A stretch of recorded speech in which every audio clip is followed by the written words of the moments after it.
আমাৰ প্ৰায় ৩,০০০তকৈ অধিক NDFBৰ প্ৰাক্তন কৰ্মী আছে।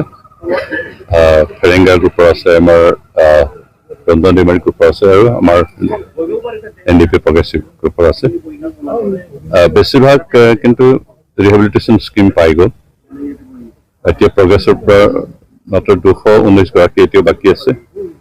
ফেৰেংগা গ্ৰুপৰ পৰা প্ৰায় 250মান বাকী আছে আৰু ৰঞ্জন ডিমাৰী গ্ৰুপৰ 100জনমান বাকী আছে। এইখিনি বাকী আছে, সেইখিনি কাম চলি আছে, কাৰণ বহু সময়ত আমাৰ ডাটা দিওঁতে ভুল হৈছিল, সেইখিনি কাৰেকশ্যন কৰোঁতে টাইম লাগিছে আৰু গোটেইখিনি দিয়া হ'ব। আমি চৰকাৰৰ লগত আলোচনা কৰি আছোঁ।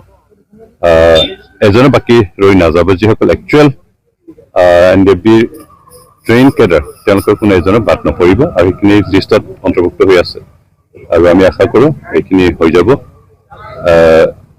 এইখিনি দিওঁতে কিছু সময় লাগে, কাৰণ এটা চৰকাৰৰ কাৰণে এটা সমস্যা সমাধান কৰোঁতে বহু সময় লাগে। আপোনালোকে জানে, আছুৰ যিটো অসম চুক্তি আছিলে 1985ত চুক্তি স্বাক্ষৰ কৰা, কিন্তু তাৰে মেইন যিখিনি দফা আছিল সেইকেইটা এতিয়াও কিবা কৰা ইমপ্লিমেণ্ট হোৱা নাই।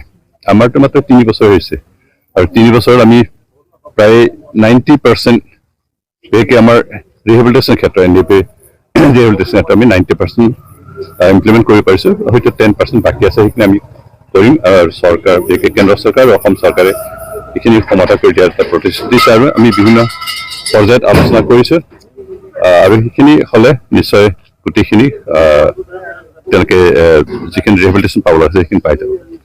যিহেতু এইটো লিগেল প্ৰচেছ হয়, সেইটো আমি এতিয়াই উলিয়াই দিওঁ বুলি ক'ব নোৱাৰি আৰু সেই লিগেল প্ৰচেছত আইনী প্ৰক্ৰিয়া তেওঁলোকে উলিয়াবৰ কাৰণে চেষ্টা কৰিছে। সেইখিনিৰ কাৰণে যিখিনি খৰচ পাতি আছে আমি বিত্তীয় চৰকাৰৰ পৰা বহন কৰি আছোঁ।